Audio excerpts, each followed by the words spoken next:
You're listening to episode 66 of the ESL Teaching Podcast. I know a lot of teachers work with mixed proficiency classes where they have newcomers and higher level students all at the same time, and this makes for challenging planning, classroom management, and everything in between. And with the school year winding down, it gets even trickier. So today I wanted to revisit an episode that I shared quite a while ago where I talk about 3 types of activities that work really well in a mixed proficiency classroom. And at the end of the episode, I will share with you how you can implement those activities to save yourself time and finish the year strong. So without further ado, let's get started.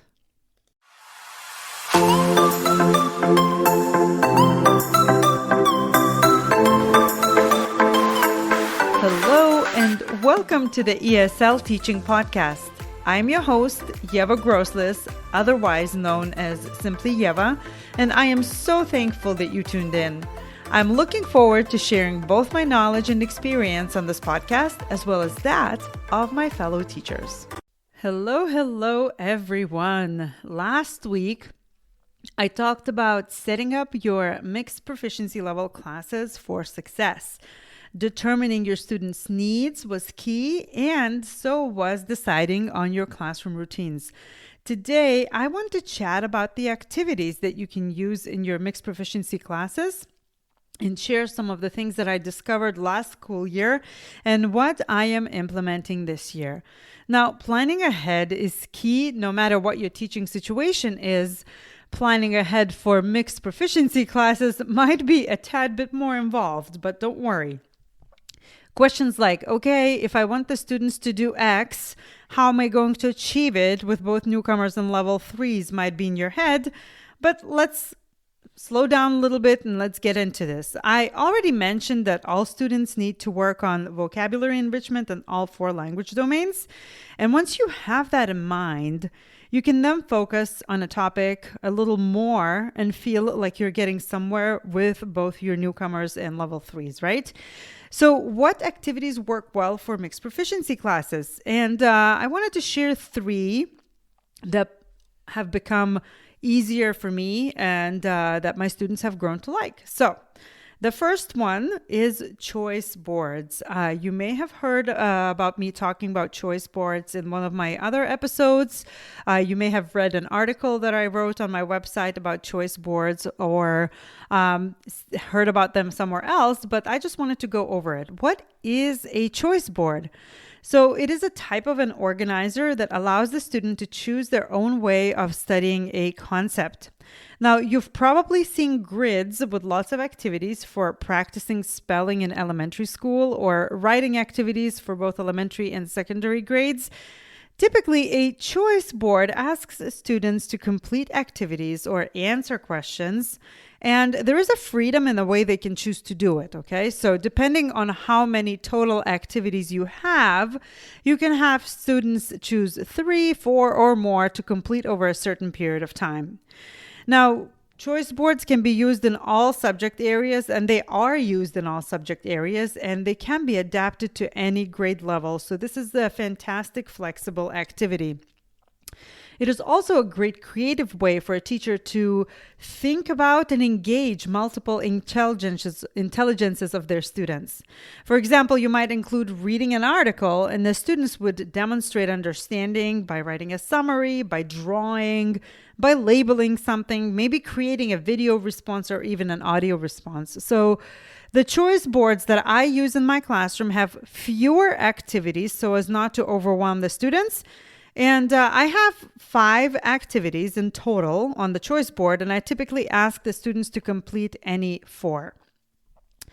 So why I use choice boards? As an EL teacher, I have to grade my students at the high school. For so long, I have had such a hard time grading my mixed proficiency level classes. It was really hard to determine, what is it they're doing. It's also, it's not like I'm supporting them in the curriculum, in their regular curriculum. I'm building their language, but it's not, I have to create all of the activities myself. But having a choice board allows me to tweak it to the students' needs, and the students know grading expectations ahead of time, right? So I have a few examples that I want to share with you of how I use choice boards. So, as I mentioned earlier, my students need certain things, and chances are your students need similar things too. So, first, instructional vocabulary. They need to understand what the academic language of the classroom is, what the teacher is asking them to do on their assignments in regular classes, and how to answer questions in a more sophisticated way or write more complex and accurate sentences. So, I pull vocabulary from their content areas and create vocabulary choice board. For example, one activity which I typically ask all the students to complete is vocabulary slides, where they have a list of this week's words and they would write definitions, include pictures. If they need translations, they can add those. They can see how those words can be used in a sentence. So basically doing some word work with those words.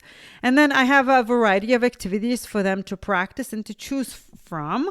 They must be complete, they must complete 3 or 4 before, let's say, Friday. Okay, so if I assign a choice board on Monday, they do the vocabulary slides, everybody does the vocabulary slides, and all the rest of the activities are due by Friday. So the activities might look like creating a Kahoot and sharing it with me, and then we can play the Kahoot in class. It can be recording a video of themselves using several particular words or all the words in their speaking about a picture, or maybe they can simply read their own sentences so that they can hear their own voice and pronunciation and become more confident in speaking. It can be creating a story. It can be putting sentences together. It can be working with a partner. So all of these are listed on a choice board, and the students can choose which one to do which day. I also have created a writing choice board, and we all need writing, right? So some of my students need a refresher on how to write a paragraph, while others need to expand on their sentences. So the activities are tailored so they can choose as well. And the same goes for grammar, reading, and any other areas.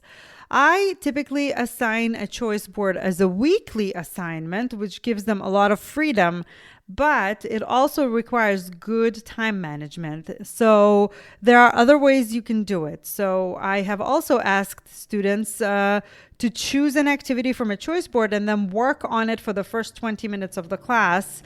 It kind of works like a bell ringer, and it also lets me see the students, actually are working on it. They have the ability to ask questions or, share comments and so on. And you can also have the students work on activities at the end of the class, especially if you have early finishers or anything else you are working on. Now, I have a whole episode on using choice boards in the classroom, and it is episode number 4. So take a listen to that to get even more ideas, because I go into greater detail there as well. And also I share all of my choice boards with the members inside the ESL Teaching Roadmap Curriculum membership. And I also have video there with ideas on how to use them in the classroom, showing different tweaks. So check out the ESL Teaching Roadmap Curriculum membership in the show notes. Now, the second activity is called Habits of Mind. I don't know if I can call it that, but the Habits of Mind is a poster that I use with my students. Over the past couple of years, and I know I'm not alone, all educators have noticed a significant shift in student response, engagement, and behavior. So think about it. There are so many distractions out there. And as adults, we sometimes have a hard time distinguishing what's what. Kids, especially after spending a year of remote learning, have yet to regain the ability to function in a school in a way that we often expect them to. When you can reach for your phone at any time or ask Google any question and get immediately rewarded with an answer, only to get distracted by the next shiny object, that is no place to learn or retain information. So the activity that I have started implementing this year with my middle and high school students is a do now question. It's not exactly a new idea, and a lot of teachers do this, but I wanted to share with you how I do it. when the students come into the classroom, I usually have a daily slide up on the projector, and on it in bright yellow background, I have some sort of action for them to do. It's called Do Now. So it could be a question that they can answer in a Google Classroom. It could be a group question that they can do in Jamboard. It could be a journal entry. It could be anything of the sort. So at the middle school, I keep it simple. I have a list of questions that help us all get to know each other and build classroom community. So I ask those, and the questions are simple, like, for example, what superpower would you choose if you could? This is the sort of questions for now. Obviously, as the year goes on, I would probably tweak them, and also, seeing my students' abilities and interest. So I have assigned journal notebooks to the students. They got to choose their colors. And as soon as they come into the classroom, I ask them to sit down, look at the slide, Do Now, and they write to answer the questions. Newcomers, anybody can write any which way they want. Okay. So newcomers can write a word or two. They can use a translate if they need to at this point. They can draw a picture. They can, do a diagram. High beginners and up, can write more.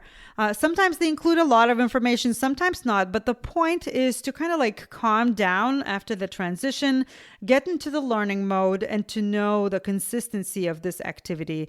Sometimes students want to share what they wrote. Sometimes they don't. It's not necessarily a big deal. But the Do Now activity kind of like provides that transition into the classroom, and kind of, like the EL classroom is not always taken seriously. So this helps them see that we do work here and not, dilly-dally.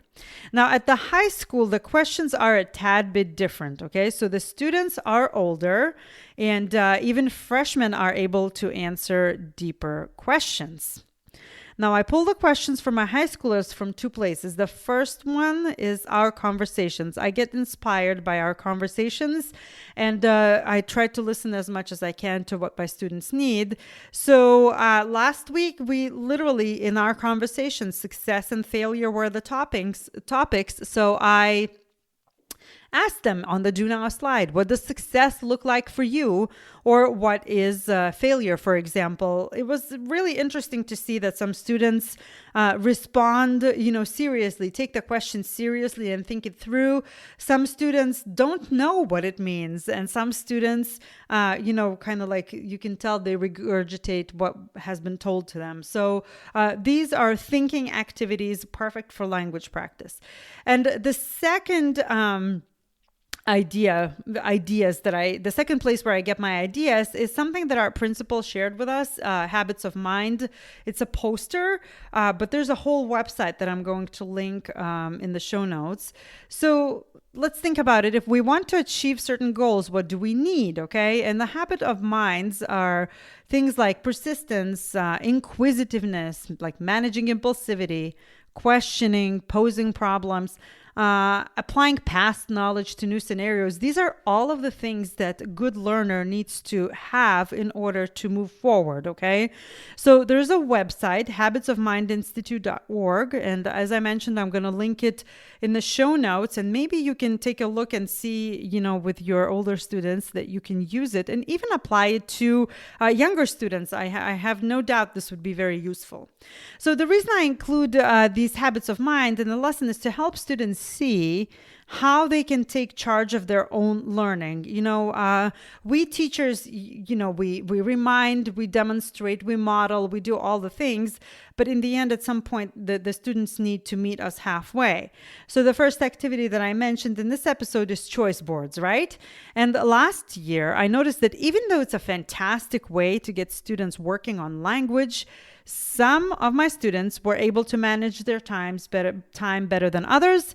Some of them immediately became overwhelmed with all the things they needed to do, whereas others could plan their time out. Some students would give up after the first obstacle, while others would seek out help. So these are the things I had those in mind, and I was wondering how we can practice language and learn time self-management at the same time. So the do now for my high school mixed proficiency level class is simply a daily question. What would help me do this activity? Or what do I need to focus on while working on my homework? Or what habit of mind can I pull on when doing a choice board or something like that? So I use Jamboard for the students to answer the questions on sticky notes, and it creates a beautiful frame for the lesson. We all know what is needed, and then, we can all create that thing. Students have a discussion, so it's writing, speaking, and vocabulary practice for all. And the third activity that works well in the mixed proficiency classroom is projects. Again, it might take some time for you to think about, sit down and think and plan it out. But projects are really good for mixed proficiency level classes because they can be tailored and adapted to different levels. So at the start of the school year, I gave my students a questionnaire where one of the questions was, what would you like to improve on or work on this year the most? And believe it or not, quite a few said that they would like to improve their speaking and delivering presentations. That was a surprise to me, but also I was very pleasantly surprised, right? So I thought to myself, having a project for them to work on will give so much more meaning to all the things they want to accomplish and boost their confidence, because some of them say that, they need to practice more speaking, and kind of like doing presentations pushes them out of the comfort zone. So every year I assign students to a project to share with the school about their countries. This is kind of part of the World Language Week. And every year it is extremely out of their comfort zone because, we have to get all the obstacles out. I'm not good enough. Maybe my accent is not right or whatever. So I have those who absolutely refuse to deliver a presentation in front of their native speaker peers, and that is fine. They can do a presentation among all of us. And others are stressed but excited to take the challenge. So either way, this project is a profound experience for all because they talk about it and ask about it every year. Yes, with anxiety, but also with excitement.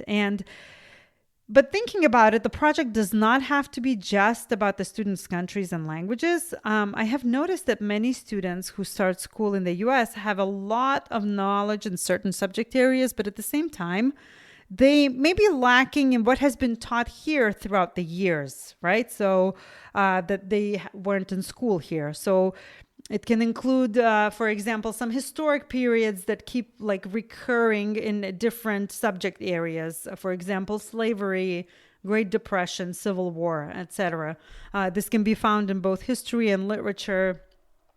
It could be, let's say, catching up on certain short stories or, determining different genres of literature. So these in themselves already provide some topics for a little bit of research, a little bit of, creating a project.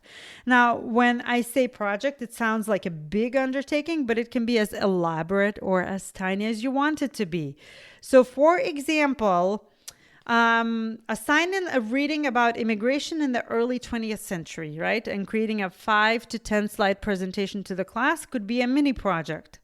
You can assign TED Talks to groups or pairs and then giving them time to prepare a multimedia project. So that would be a group work, and you can group students any which way you like.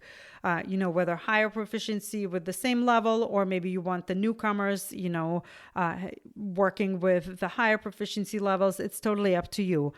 One of my favorite projects is a unit on fairy tales. Both young and older students can relate to the topic because every culture has stories that pervade national character. They reveal perception of the world that might be unexpected to others. So fairy tales is, again, great for all age groups. You just have to think about how to present it and what exactly is the goal for your students that you want to achieve. So for those who need to practice speaking, include a speaking component. But projects typically address all of the language domains and also help students utilize their newly learned vocabulary. So in the end, a common topic or a theme or a project unites the mixed proficiency level class and allows you to use varied grouping settings, okay? So the beginner level students are exposed to vocabulary and language that they may not otherwise know. And this also allows more proficient students to take responsibility and act as peer tutors. So I hope you found these tips for activities for mixed proficiency level classes useful. So the first one was choice boards, and I went over what the choice boards are and how you can use them. The second one was habits of mind, which actually helps the students become aware of their own ways of learning and what they can do to build their learning muscle. And the third one is using projects in the mixed proficiency level classes. And as mentioned at the start of the episode, I have something that will help you reclaim that time and finish the school year strong. I'm talking about an essential lesson plan bundle. No fluff, just done for you and easy to implement lessons that can be reused and adapted to your classroom. I created it to simplify your life and for you to have something that you can refer to over and over again, whether it's the beginning of the school year or the end of the school year or somewhere in between.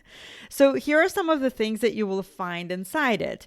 I have included 3 choice boards, a weekly choice board, a vocabulary choice board, and a writing one. 3 short story lessons, how to write a paragraph, lesson and practice, how to write a thesis statement, again, lesson and practice.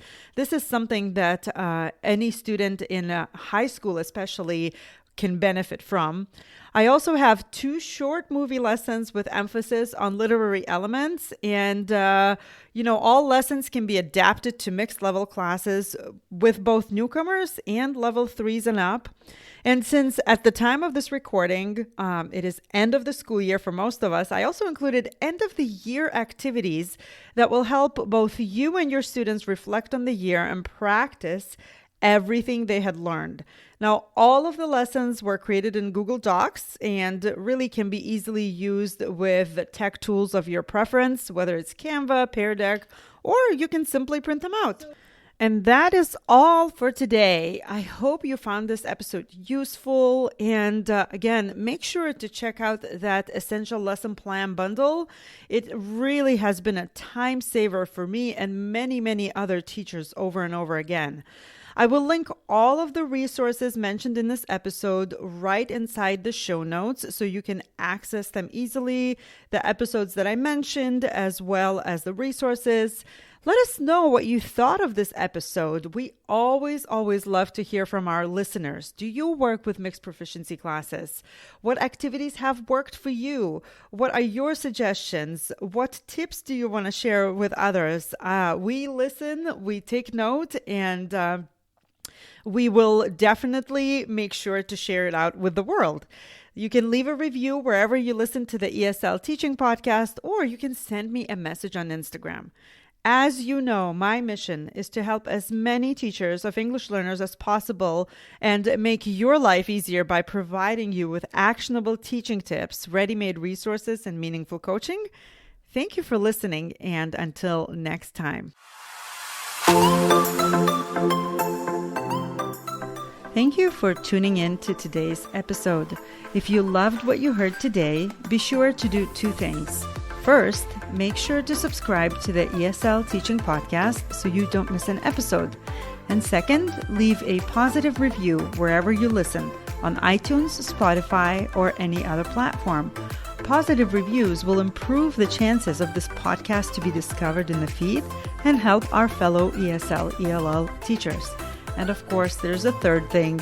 If you aren't following me on social media yet, come join me on Instagram at SimplyYevaESL, Facebook, @simplyyeva or connect with me on my website, simplyyeva.com. Thanks again, and until next time.